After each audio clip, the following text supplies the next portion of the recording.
Hello, ladies and gentlemen, boys and girls, children of all ages. Welcome to this week's Gaming Roundup.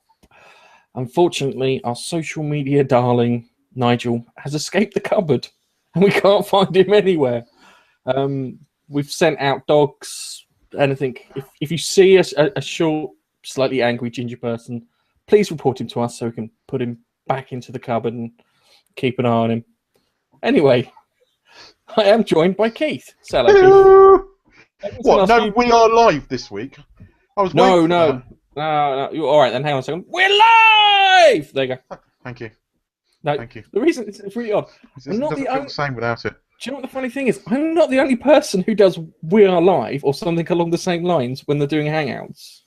Yeah, I've listened to other podcasters who use Hangouts, and they do a similar thing because they do what I do, and they watch the top corner and they wait for it to go live. Is it live? Is it live? Is it live? Is it live? And then for me, it's like we are. Oh dear. We've lost Gareth. Oh no, we ever. Yeah, no, you're back. You're back.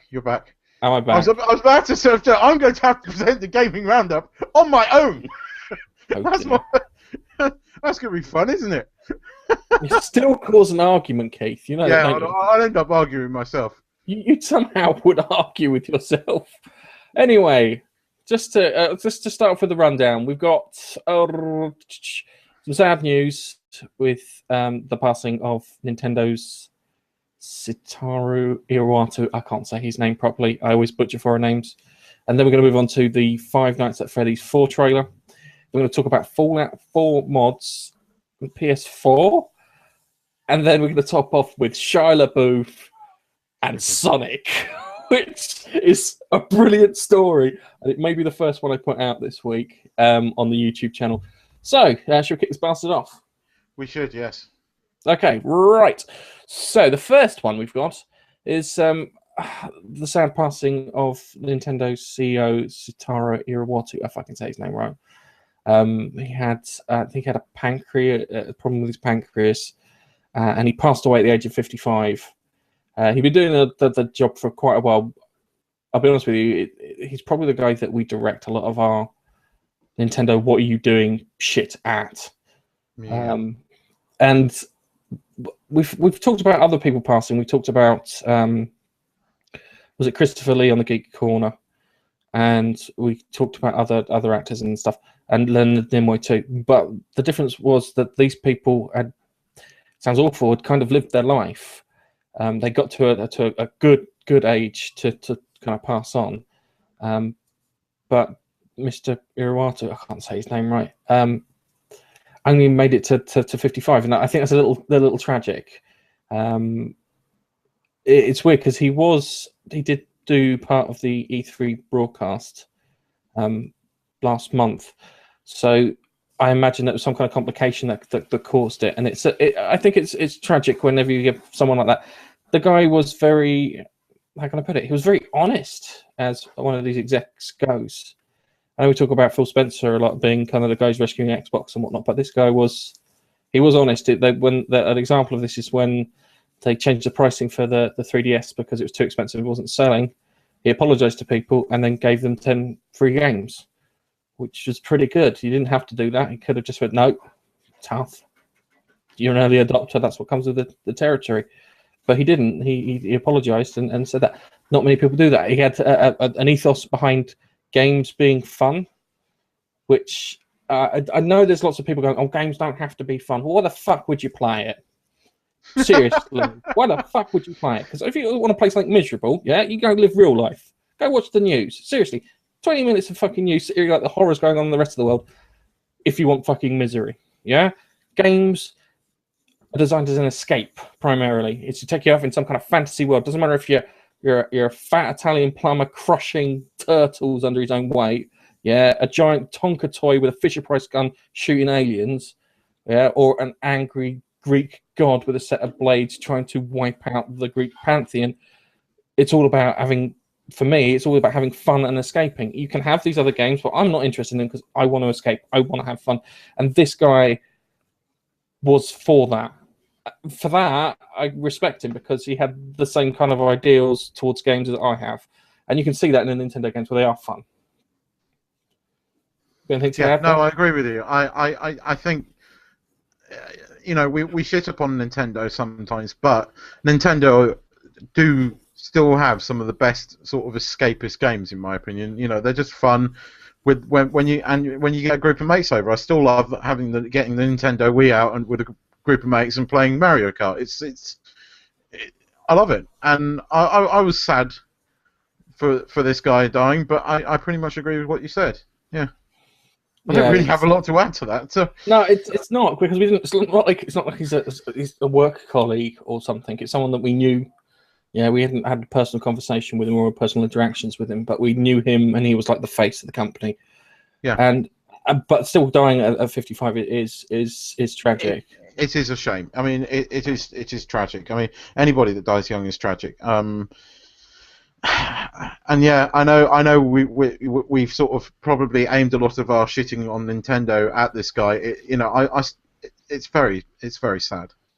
It Yeah, really is. And no matter what we thought, agree with him or not, what he was doing with Nintendo, it's still sad that he died. And yeah, I think Nintendo. My heart goes out to his family. 55 is not a good age to die. Very no, young. you don't get to see grandkids and stuff like that. So yeah, that is terrible. But the other part of this is the fact that with his passing, then someone else will have to take up the Nintendo mantle, and things might change. We might see a big change in Nintendo because of his passing. Well, we know that they're about to sort of hit the mobile market, which we've discussed before on the Roundup, saying that we think this is probably a good idea. We don't know much else of what they're up to at the moment, except that they're working on a new console. We don't know anything about it really, but they still do really, really quite well with the Game Boys, the 3DSs.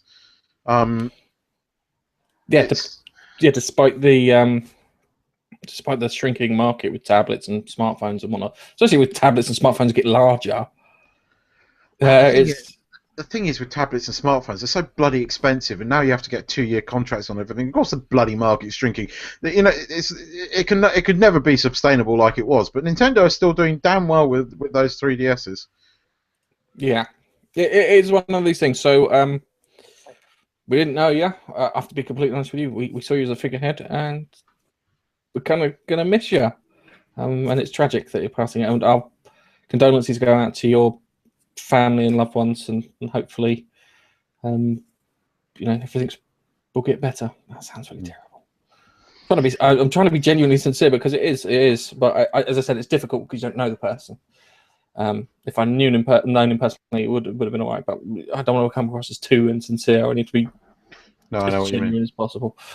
Anyway, we'll move on to our next section, which is Five Nights at Freddy's 4. Now, this game started in 2014, and then the guy just released 2 games in 1 year, and then another game this year, and then it looks like another one by the end of this year. I don't know how much you know about this. I made you watch the trailer before we started, just so you'd have a good feel for this game. So, just based on the trailer, what did you think about Apart it? from it making me slightly jump once, the graphics didn't look great, and it was just a light blinking on and off over half the trailer. It was a bit dull, and then Did you see the thing move in the background? yes, that's what made me jump. Because when it was blinking off and on, I'm thinking, what's going on here? And then suddenly you saw something in the thing, and it made me jump because I wasn't expecting it. But apart from that, it was a bit dull. A bit dull.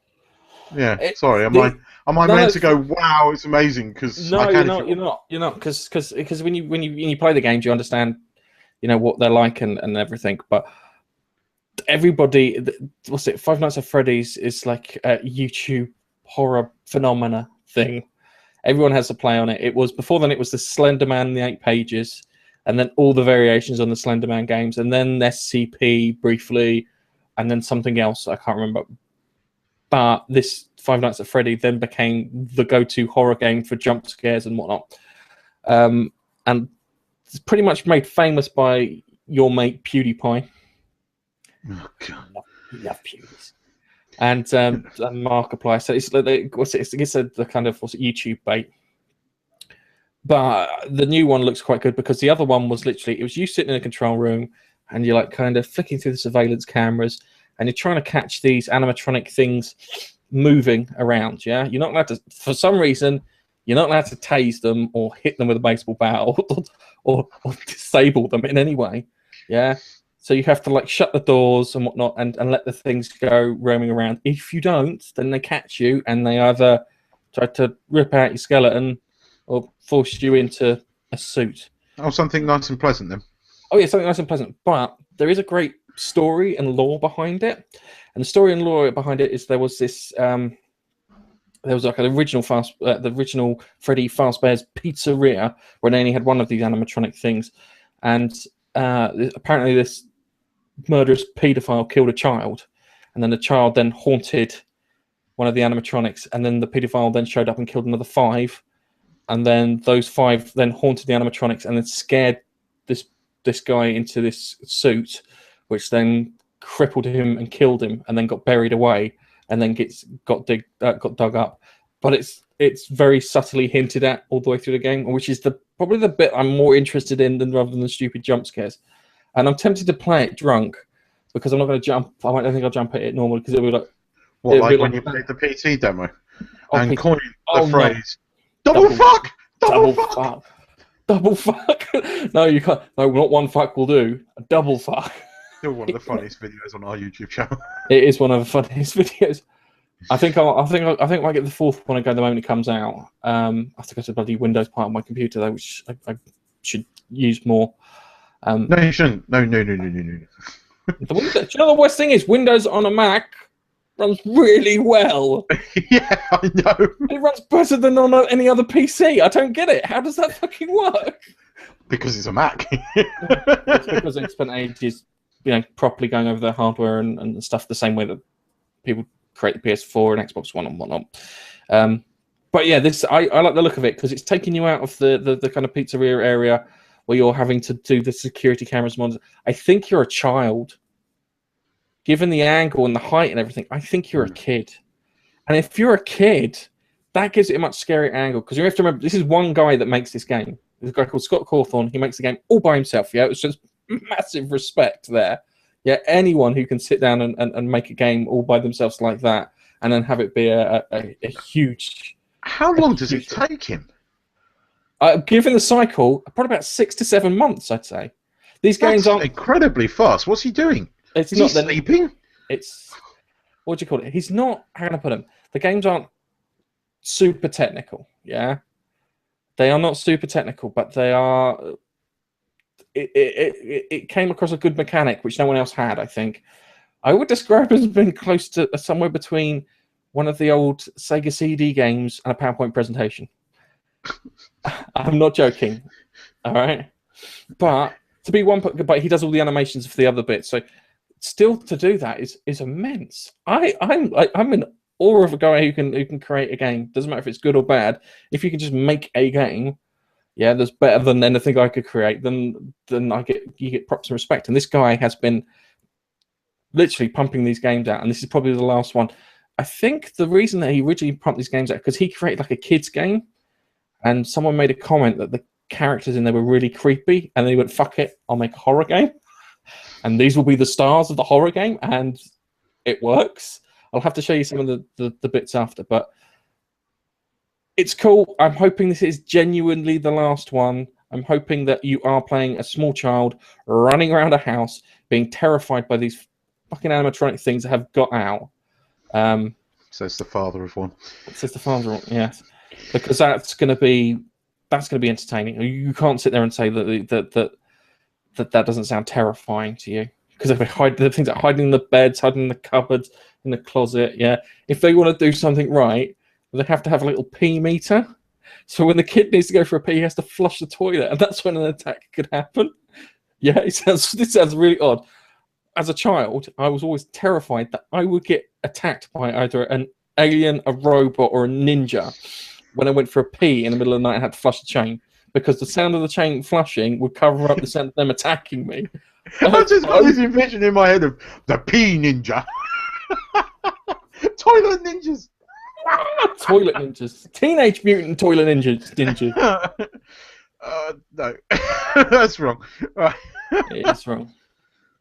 Anyway, so let's swiftly move on to Fallout 4 mods. Now, yes. this is a cool thing because when E3 happened, they were showing the Fallout 4 mods on the Xbox One, saying, "Oh, this is on the Xbox One." Blah blah blah. I don't think they said the word exclusive. Mm.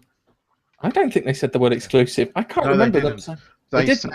No, they didn't. They said that they'd done the deal with Microsoft, and they were trying to do the same with Sony. Not at the Microsoft conference. No, not Microsoft. This is also going to the PS4. Thank you very much. But they didn't use the words exclusive, and they did say after the conference that they were talking to Sony as well. Yeah, so it looks like you're gonna get mods on a PS4. The reason they're doing this is that the mods that I'll have will also be the same modding system that they'll have for Skyrim. So when they make the PS4 version and they have the mods with it, which will be the last version out, because they said they'll do the PC version first, then the Xbox One, then the PS4. When it comes, didn't say anything about Mac, unfortunately. When they get to do that last version on the PS4, that'll set them up for Skyrim, so they can have all the stuff. So that's the kind of primary thing behind it, is the fact that, okay, we did the deal with Microsoft so they can have it first, but we kind of want that for Skyrim because that'll make it more attractive on all the consoles. And considering Ubisoft 20% of all their sales come off the PS4 for everything, yeah, it would be a bit dumb not to include it. Yes, I agree with you. So that's cool. This means that I'm going to buy Fallout 4. I'm going to play the shit out of it. And I mean, I am going to literally trawl the wastelands and pick up every bit of crap because I think I can build something out of it.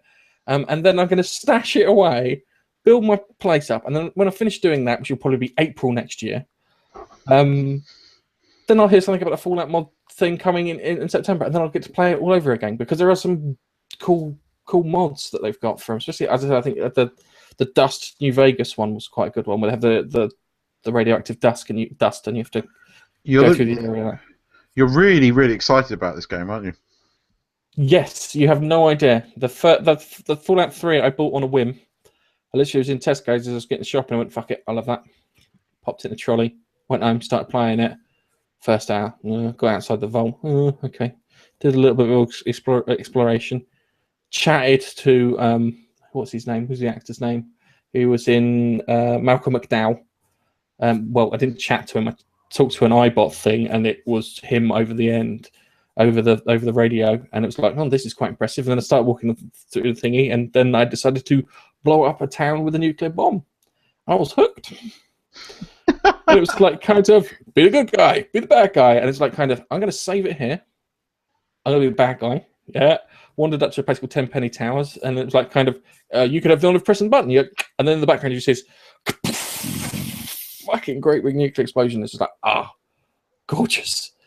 But it's cool. They had some concerns with the mods because some malware and some crap stuff from other mods, like in GTA 5, have managed to slip through. So I think it was the Angry Planes mod for GTA 5. So I've got my notes here. I have to turn to them to look at them.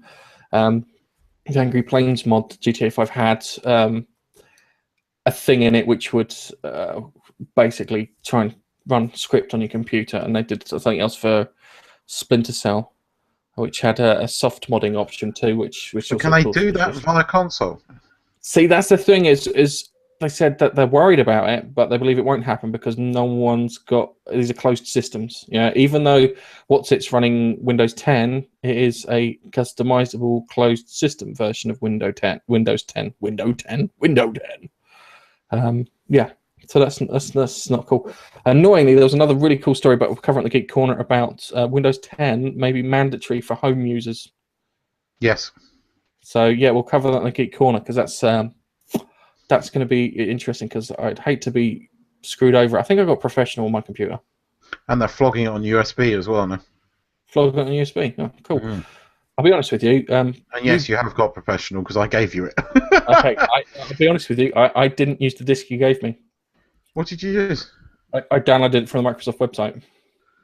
So I download what code did you use? the ISO from the Microsoft website. Literally, Did they give it? You couldn't have got it for free. no, I didn't get it for free. I had to use your code to get the thing, and then I plugged it in, and then I installed it and re-put the code in. Yeah. That's a better way to do it. Yeah, because I tried doing it off the disc, and I had to plug the disc into the drive and plug it into it. Just wasn't fucking working, and I was like, bollocks. What are the alternatives? But yeah, mods, Fallout 4, awesome. Shall we talk about Big Shire? He is absolutely fucking nuts, isn't he? I don't know if he did this. Right, hold on a second. Shall I let you tell the story? Because this is quite an amusing one. Well, I don't know. He obviously did something. Did he do a video or something? Hang on, let me explain the story because it won't make any sense. Okay. On the Sonic official YouTube channel, a video was released. Yeah. Of I think it's the last battle in Sonic Generations, where he's going against Dr. Robotnik or Eggman or whatever you bloody call him, and someone has inserted Shia LaBeouf going, "Do it!" His motivational thing, yeah, and he's got, do it now, grab it, don't wait, do it now. And people took this as being like either DLC or another Sonic game, but it's not the case. Well, no, because I mean, there's been loads of these people ripping the piss out of Shia LaBeouf. People have done like satanic rock songs and all kinds of bloody stuff. Quite a lot of the media has been picking up on this. So if you just type in Shia LaBeouf motivation into Google, there are shitloads of people just ripping the piss out of there. There's some really good ones out there, but this the fact that people thought there was Shia LaBeouf DLC for Sonic the Hedgehog. Fucking brilliant. Absolutely brilliant. I don't think they thought it was Shia LaBeouf. I just thought that Shia LaBeouf was advertising a new bit of DLC. But God, could you imagine Shia LaBeouf DLC? Because that would wear thin really fucking quick. Oh God, yeah. Seriously, think about you play games like kind of the action games you play for about 8 hours, and then you've got the what do you call it, the RPGs that you play for like almost up to 100 hours, and then just 100 hours of every so often it's like you have the decision tree pops up. Do it now. That sounds like Arnie rather than Shia LaBeouf. Well, it's nuts. I mean, even if you just watch the actual motivation video he did, he's nuts. He's completely gaga. I don't know why Sonic fans would believe that they would have Shia LaBeouf advertise either another game or DLC. It makes no sense. Yeah, it clearly someone either hacked it or was having a laugh, and they were having a laugh because I imagine it was like they said. Someone in marketing went, "I can get some attention. Do you want some attention? Yeah, we'll have some attention. Okay, can I have the YouTube account? Yeah, sure. Okay, what are you gonna do? Secret." And then this fucking video came out. I'll put the link in the description because you have to see it because you see all these Shia LaBeouf things and it's just like kind of it's total madness. It's the fact that the official Sonic the Hedgehog Twitter feed tweeted. Because it's going to be attached to the YouTube channel, isn't it? So when you schedule it to release, it will release the tweet and the Google Plus thing. Brilliant. Absolutely brilliant. Right. So, well, we got no feedback this week because our feedback social media darling is buggered off somewhere. Yes, he's just in his usual pessimistic way. He went, "I'm off to Beijing for a couple of days. I'm going to go and see that little wall." Little wall, Nige. See that little wall. Hang on a second. What, you mean the Great Wall of China, Nige? Yeah, that little wall. Do you know what? He'll get back from China, yeah, and he'll be like, kind of, "How was China, Nige?" Yeah, it was all right. It was all right. Because did you see the Great Wall of China? I have no opinion on that.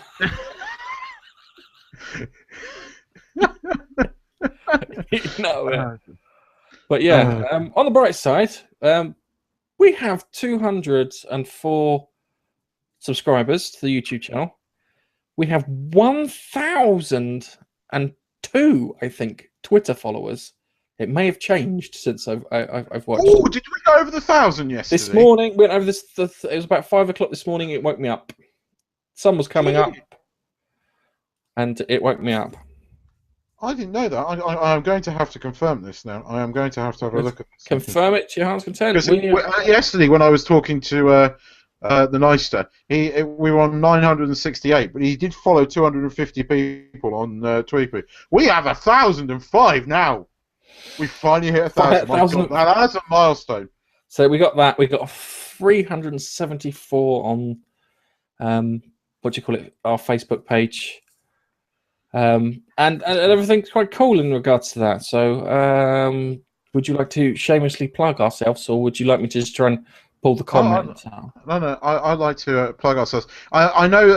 I just want to say hi to the 2 people that are watching. I'm not sure how to man this bloody chat thing. So if you're trying to chat to us, I apologise because I can't work it out for shit. And I'm an IT guy. I can't see the comments anyway. Anyway, yes, we should shamelessly plug ourselves. You know, usually this is the point where I go, nice, plug the Twitter. But he ain't here this week, so should I show him how it's done? Go on then, show him how it's done. We have a Twitter account. You can follow us on Twitter at Gaming Face Bunch, and on there we chat about all sorts of things. We post interesting links. We post all our videos from our YouTube channel. We post when our podcasts are released, and we also post when we are doing this live. So yes, check us out on Twitter. If you want to know when we are doing this live, yes, I said you can follow us on Twitter, and if you want to chat to us, give us any suggestions what we want to cover on the podcast or the video, send us a message on there. If you don't want to follow us on Twitter, we have a Facebook page as well, which is at facebook.com Gaming Face Bunch, and you can like us on there. Again, we post all our videos and everything on there. We post funny memes sometimes, or as Nigel calls them, memes. Just to drive me up the fucking wall. I think our friend Joshua Ramirez, if I'm saying his name right, is watching us. So hello, Joshua. Hi, mate. How you doing? So yes, check us out on Facebook. Again, we post everything on there. We also have a Google Plus page, which is the best place to get when we're doing all the live events and stuff, because somehow it just shows you everything. So find us on there at Gaming Face Bunch. Pretty much, we're at Gaming Face Bunch on all social media. We have a player.me account, which I don't understand at all. I don't know anything about that. Nigel mans that. And yeah, that's pretty much all the social media, isn't it, Gareth? See, that's it is the social media, and on top of the social media, we have 2 podcasts which we do twice a week. One is the Gaming Roundup, which is superior in comparison to the Geek Corner. Whatever. Whatever. Superior to the Geek Corner, we talk about gaming things on that one, and then we talk to the Geek Corner. We talk about TV and bits like that. And Keith tries to outdo me, and he fails miserably. We also have a YouTube channel where what we do is we get the Gaming Roundup and we break it down into lovely bite-sized chunks, and make it lovely and presentable so you guys can watch it in a couple of minutes. So feel free to pop over there and watch these things. If you're watching this at the moment, you're on a second channel, not on a primary channel. The reason we do this is retention. We need retention in order for YouTube to work with us, so you have to apologise for asking you to jump from one channel to another. We have a website too, and on the website you'll find all of our podcasts, which you can download, so you don't have to download them on iTunes. You can find when we're doing Twitch, because we do Twitching now and again. So there's all our Twitch there. You can find all of our YouTube videos on there when these 2 we bothered to update it. Yes, looking at you. There's the occasional blog. Yeah, it's the occasional blog, which I write. There is a review, which Gareth writes, and the occasional review. Yeah, everything we do is on our website, which is www.gamingfacebunch.com. Yes, there you go. And with that, I think we've covered it. And there is one more thing we should do, because we need to make a plea, because I'm still trying to get people to write reviews for our podcast on iTunes, because somehow we had 2 wonderful reviews on the Geek Corner, I might point out, podcast, and they got off. No, wait a moment. It was just on the podcast. There were generalised comments. Well, they went. They basically sung the praises of the Geek Corner. We would really, because we know there's lots of you listening to our podcasts. It's amazing. We've got more bloody subscribers on the podcast than we have on the YouTube. But we haven't got many reviews out there, so we're really asking, even if you think we suck please write a review because we really want feedback. So if you can go onto iTunes or anywhere else that you can write a review, because I think you can do it on Stitcher if you listen on Stitcher. You can definitely do it on TuneIn if you listen on TuneIn. We just write a review. Just let us know what you think because we really want to know.